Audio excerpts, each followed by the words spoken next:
만난 사람과 결혼하여 지내고 있었죠. 그렇게 2년 후 저에게 쌍둥이 딸이 생겼고 남편은 농사를 짓는 사람이었어요. 다정하지는 않지만 그래도 한 집안의 가장으로서 든든하게 해주는 사람이었죠. 그렇게 우리 딸들은 공부도 잘하여 고등학교에서도 서로 1, 2등을 다투는 그런 아이들이었습니다. 아이들은 서울권 대학을 가게 되었어요. 그때 제가 따라갔어야 했나 고민을 많이 했는데 집에 홀로 있을 남편을 생각하니 발길이 떨어지지 않았고 그래도 같은 대학교에 갔으니 둘이 서로 의지하며 잘 지내지 않았을까 싶더라고요. 그런데 저희 두 딸은 성향이 완전 달랐습니다. 첫째 딸은 내성적이고 말수를 아끼는 성격인 반면에 둘째 딸은 굉장히 활발하고 사람과 어울리기를 좋아하는 편이었죠. 또 저와도 사이도 무척 좋아서 제가 일주일에 한두 번은 꼭 딸들이 사는 자취방에 가서 같이 데이트도 하고 쇼핑도 하고 거의 한 몸처럼 지내던 사이였어요. 그래서 늘 주변 사람들의 부러움을 샀었죠.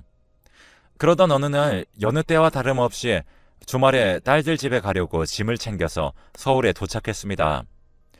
그런데 보통 토요일이라도 낮에는 도서관에 가서 나란히 공부하던 두 딸이었는데 첫째 딸이 이불을 머리끝까지 덮고 방에 누워 있더라고요. 그래서 지아야 하고 부르니 소스라치게 놀라며 바르르 떠는 게 아니겠어요. 저도 딸애가 그렇게 떠는 걸 보니 너무 놀라서 무슨 일이야 지아야? 왜 그래? 어디가 아파? 하고 물었더니 한 20분을 그렇게 말도 안 하고 떨다가 갑자기 평소와 똑같이 행동을 하더라고요. 그래서 지아야 왜 그런 거야? 그랬더니 지아는 저에게 엄마 놀랐지? 가끔 스트레스 받는 날이면 이렇게 오한이 드는 것 같이 떨릴 때가 있어. 그래서 이렇게 이불 덮고 누워있으면 또 무슨 일이 있었냐 싶을 정도로 괜찮아지더라고. 하며 저를 안심시키며 웃더라고요. 저는 그때까지도 그냥 정말 그런 것일까 생각하고 말았습니다. 그러던 지아가 졸업하고 1년 정도 취준생을 하며 준비를 하더니 직장에 들어갔고 거기서 남자친구가 생겼다고 하더군요. 정말 내성적이고 사람 만나는 것도 별로 좋아하지 않았던 애라 남자는 만날 수 있을까 걱정했는데 둘째인 시아보다도 먼저 연애를 했다는 게 놀랍더라고요. 그렇게 막 사회생활을 시작한 지 1년 무렵 지아는 저에게 그 남자와 결혼을 하고 싶다고 했습니다. 그래서 저는 내심 너무 서운했어요. 한 번도 그런 티를 낸 적이 없었고 워낙 붙어 지냈기에 갑자기 딸이 시집을 간다고 하니까 시아와 저는 너무한 거 아니냐, 좀 더 늦게 가라 계속 타일렀지만 지아는 완고했죠. 그렇게 지아의 예비 남편인 재준이를 처음 보게 되었습니다. 지아가 참 보는 눈은 있구나 싶었긴 했지만 그래도 딸이 조금 더 늦게 갔으면 싶어서 재준이를 따로 불러 우리 딸 너무 일찍 가는 것 같다고 아쉬우니 3년만 더 기다렸다가 가는 건 어떠냐고 물었어요. 그랬더니 재준이는 지아가 사실 공황장애를 앓고 있어요 라고 말하는 게 아니겠습니까? 저는 공황장애라는 말을 별로 들어보지를 못해서 어버버 하고 있었죠. 그랬더니 재준이는 저에게 지아가 그걸 앓은 지는 꽤나 된 것 같아요. 어머니가 걱정하실까봐 얘기를 안 했다고 하더라고요. 처제인 시아 씨에게도 얘기를 안 했다고 하고요. 라고 이야기를 했습니다. 그 뒤에 이야기를 듣다 보니 이렇게 내가 내 딸에게 애정만 있었지 정말 제대로 된 돌봄을 하지 않고 있었던 무심한 엄마였구나 하는 생각에 눈물이 나더군요.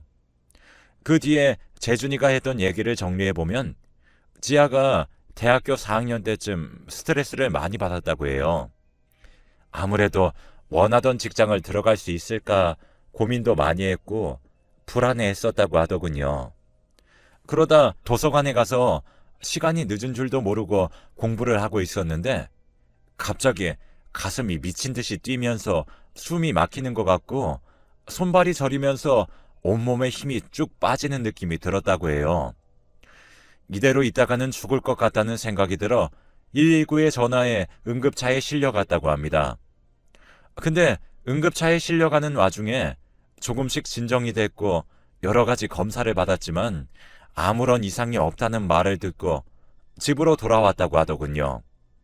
그런데도 한 달 주기로 그런 증상들이 계속해서 나타났고 주변 친구들이 그런 반응을 보인 지아에게 혹시나 심장이나 이런 곳에 이상이 있는 건 아니냐, 정밀 검사를 받아봐라 해서 여러 군데를 돌아다니며 검사를 받아봤지만 전혀 이상이 없었다고 합니다. 그렇게 취업을 준비할 무렵 심리 상담을 받으러 가봤는데 공황장애일 수도 있다는 진단을 받았다고 해요.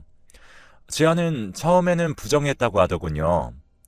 자신이 소심하고 내성적이긴 하지만 그런 심리적인 병을 앓고 있다는 게 믿기지 않았고 발작을 일으키는 횟수가 거기서 말하는 만큼 자주 있지도 않아서 그냥 스트레스를 심하게 받지만 않으면 금방 극복할 수 있을 거라고 생각했대요. 그렇게 회사에 입사를 하게 되었고 재준이를 만나게 되었다고 합니다. 하필 입사했던 회사는 잦은 야근에 과도한 업무로 정말 잠만 자고 출근하는 그런 일상들이 이어졌다고 해요. 그러다 보니 자연스레 지하의 증상이 심해졌고 재준이는 지하의 증상이 심상치 않음을 느꼈다고 했죠. 그래서 치료를 받을 것을 권유했고 지하는 약물 치료도 받고 인지행동 치료도 같이 받았다고 하더라고요. 아무래도 초기에 발견했다면 약물 치료로 한 달 안에 잡을 수 있는 증상인데 너무 오랜 시간 치료를 받지 않아서 약물 치료를 받으면 적어도 2년이 걸릴 수 있다고 의사가 말했답니다. 그런데다가 처음엔 호흡이 가빠지고 숨이 막히는 그런 증상들이 스트레스를 받을 때만 나타났는데 지금은 수시로 그런 증상들이 나타나고 거기에다가 죽을 것 같은 공포도 느끼게 되고 미쳐버리거나 스스로 통제할 수 없게 되는 두려움까지 느끼는 것 등등 여러 가지 증상이 추가적으로 나타나며 확대가 되었다고 하더라고요. 그래서 인지행동치료라고 그런 증상이 나타나는 상황들에 지하의 생각과 감정과 행동 사이의 연관성을 밝혀내어 교정하고 행동을 바로잡는 치료라고 합니다.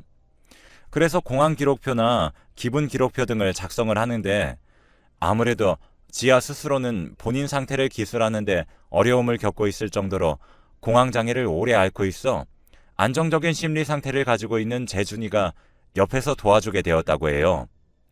이 말까지 듣고 나니 저는 재준이에게 나는 그런 줄도 모르고 재준이가 지하를 너무 빨리 데려가는 것만 같아 서운했는데 오히려 이야기를 듣고 나니 자네에게 내 딸을 보내는 것이 맞다는 생각도 드네 라고 이야기를 했어요.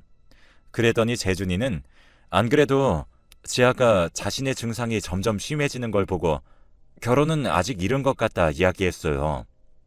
하지만 약물 치료 받으며 점점 호전되는 지아를 보면 완치를 할 수 있겠다는 희망을 보았고 만약에 조금 더 길어지더라도 내가 이 여자를 정말 지켜주고 싶구나 이런 굳은 마음이 생겨서 오히려 제가 더 결혼하자고 조르고 있는 상황이에요, 어머니. 하며 활짝 웃어 보이더라고요. 그렇게 우리 첫째 딸 지아는 25살에 5월에 신부가 되었어요. 아무래도 서울에 자리를 잡고 있었기도 했고 워낙 자매 사이가 끈끈했던 터라 시아도 자주 지아의 집에 드나들었죠. 지아는 점점 호전되는 듯해 보였는데 어느 날 둘째 딸 시아가 응급실로 실려갔다는 이야기를 듣고 남편과 함께 놀란 가슴으로 자동차로 1시간 30분 거리를 정말 신호위반까지 해가며 전속력으로 밟아 병원에 도착했죠. 그런데 의사 선생님은 별다른 증상이 없다고 했고 시아도 그냥 가끔 가슴이 먹먹하고 메스꺼리거나 토할 것 같은 증상이 있긴 했어도 이런 적은 처음이라며 그냥 요새 컨디션이 안 좋아서 그랬나 보다 하며 넘기더라고요. 그런 시아를 바라보는 지아가 조심스럽게 혹시 시아야 너도 공황장애가 아닐까? 내가 처음에 딱 그랬거든. 너도 검사를 받아보는 건 어때? 라고 시아에게 물어보더라고요. 시아는 언니, 나 성격 엄청 좋은 거 알잖아. 나는 특별히 스트레스도 그렇게 크게 안 받고 훌훌 털어버리는데 설마 이렇게 대답을 했죠. 그렇게 그냥 컨디션 문제로 넘기려고 했는데 시야가 부쩍이나 그런 횟수가 늘어나더라고요. 결국 검사를 받아보게 되었고 검사 결과는 놀라웠습니다. 보통 일란성 쌍둥이의 경우 한쪽이 공황장애를 앓을 때 다른 쪽 역시 공황장애에 걸릴 확률이 45% 정도나 된다고 하더라고요. 시아와 지아 둘 다 그런 경우에 해당하는 거죠. 지아는 그 이야기를 듣고는 주저앉아 펑펑 울었습니다. 시아는 그런 지아를 보며 언니, 그깟 공황 나는 금방 극복할 거야. 나 성격 좋은 거 알지? 걱정하지 마. 지켜봐봐. 나 2주면 이겨낼 수 있을걸? 하며 너스레를 떨었고 지아도 성격 좋은 시아를 보며 그래, 너는 나랑 달리 분명 금방 나아질 거야. 그래도 미안해. 라며 서로 안아주었죠. 그러고 보니 옛날에는 이런 병명은 없었지만 저희 친정 아버지도 비슷한 증세를 몇 번 보이셨던 것 같습니다. 친정 아버지는 제가 살고 있는 집에서 10분이면 가는 거리에 살고 있었어요. 결혼한 후에도 늘상 찾아뵙고 밥도 자주 먹었었고 시아와 지아를 정말 너무 예뻐하셨죠. 그런 아버지를 가끔 보고 있다 보면 숨을 헐떡거리시며 가슴을 부여잡고는 방으로 들어가시기도 했습니다.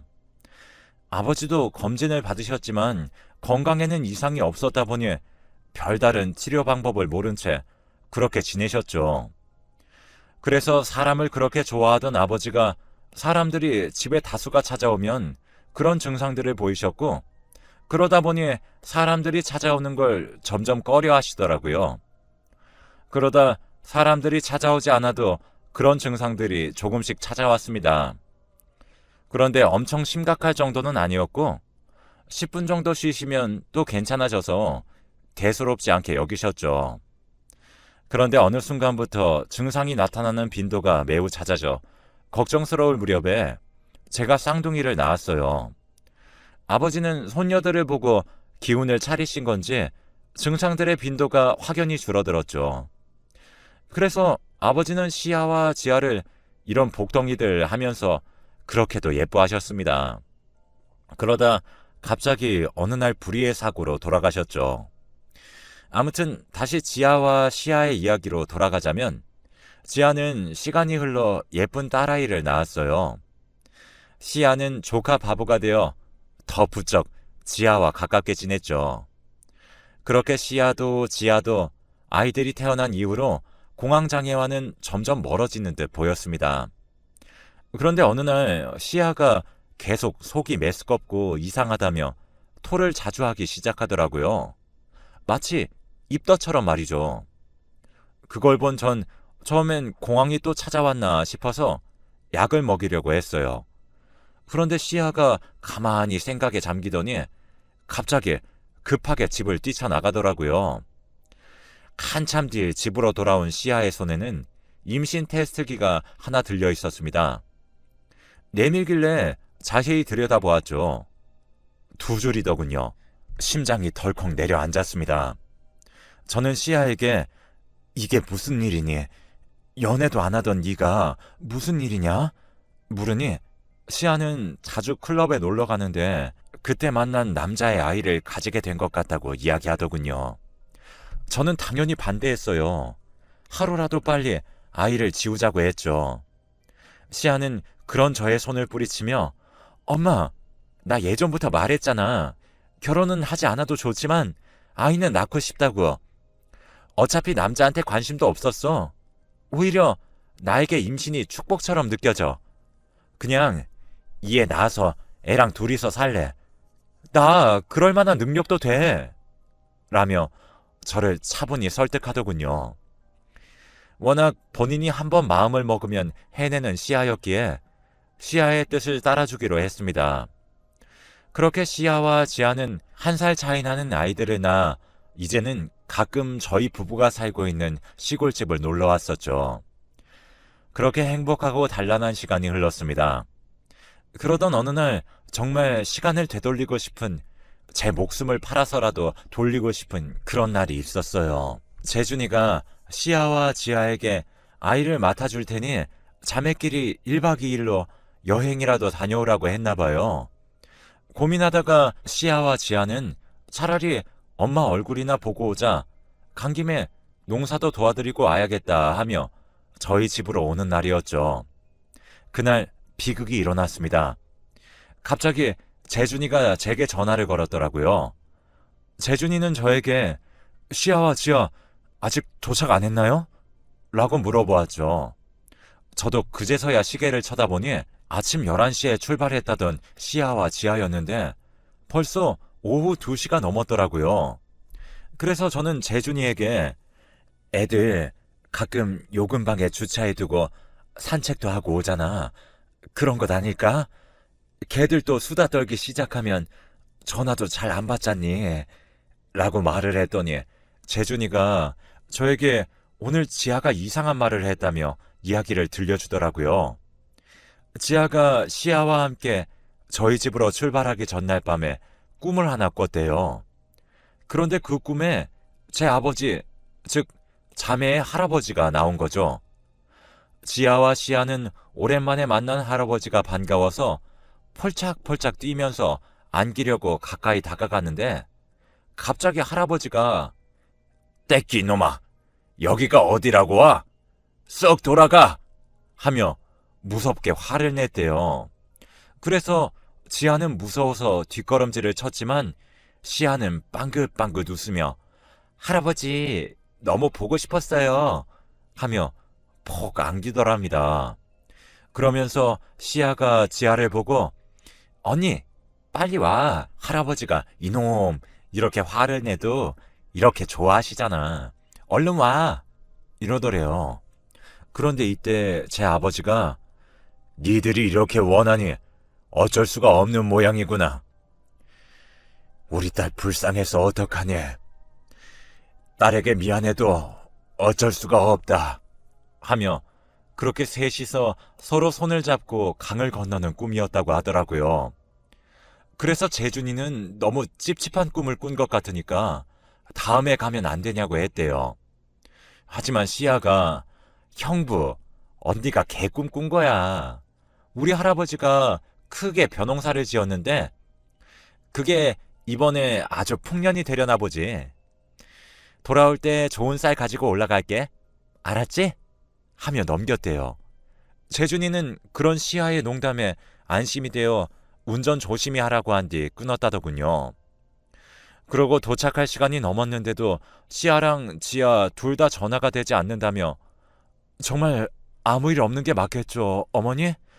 라고 이야기를 마치는데 저도 갑자기 불현듯 며칠 전에 꿈에 나타났던 아버지가 생각나더라고요.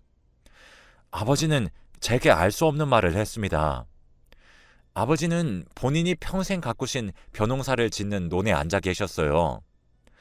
그러더니 뒤에 서 있는 절 눈치채셨는지 그동안 잘 지냈니? 시아와 지아가 참 잘 자랐더구나. 나 때문에 그런 병을 앓은 것 같아 참 마음이 무거웠단다. 내가 겪어봤지만 그거 정말 몹쓸 병이더구나. 그래서 내가 죽었던 날 오히려 잘 됐다는 생각이 들지 뭐냐 하며 웃음을 터뜨리셨어요. 아버지는 그 병은 죽어서나 치료되는 몹쓸 병이지 라는 말을 마지막으로 하셨고 저는 꿈에서 깼어요. 저는 재준이가 들려준 지아의 꿈 이야기와 제가 꾼 꿈이 예사롭지 않은 꿈이라는 걸 깨달았습니다. 그래서 헐레벌떡 아버지가 지내셨던 집으로 뛰어갔어요. 저는 너무 놀라 주저앉아 버렸습니다. 아버지는 집에 담벼락에서 돌아가셨거든요. 그래서 그 집을 처분하지 않고 그대로 내버려 두었는데 지아와 시아가 저희 아버지와 똑같은 모습으로 죽어 있는 것이 아니겠어요. 저희 아버지 집은 내리막길에 있었는데 아버지가 밤에 논에 들렀다가 오는 길에 갑자기 내리막길에서 브레이크가 밟히지 않아 그대로 담벼락에 부딪혀 돌아가셨거든요.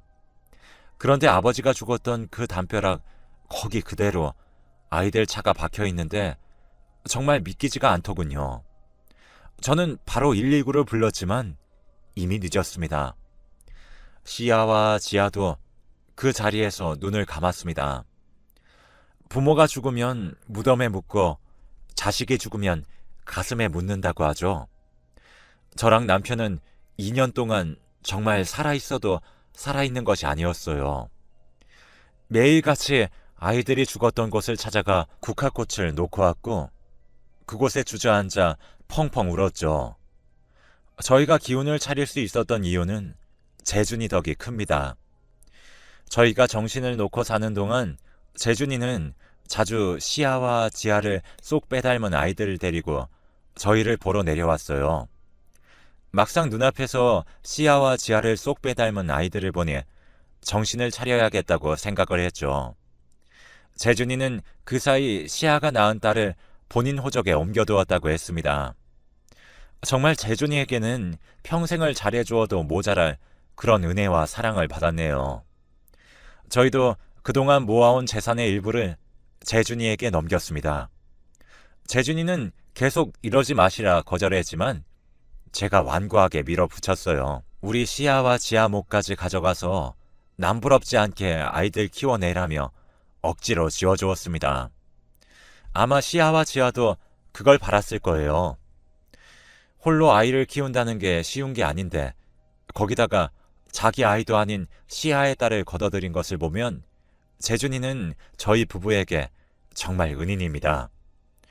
아직은 사고 당시의 장면을 떠올리는 것조차 힘들고 가슴이 저려요. 할 수만 있다면 시간을 돌리고 싶은 마음이 굴뚝 같습니다.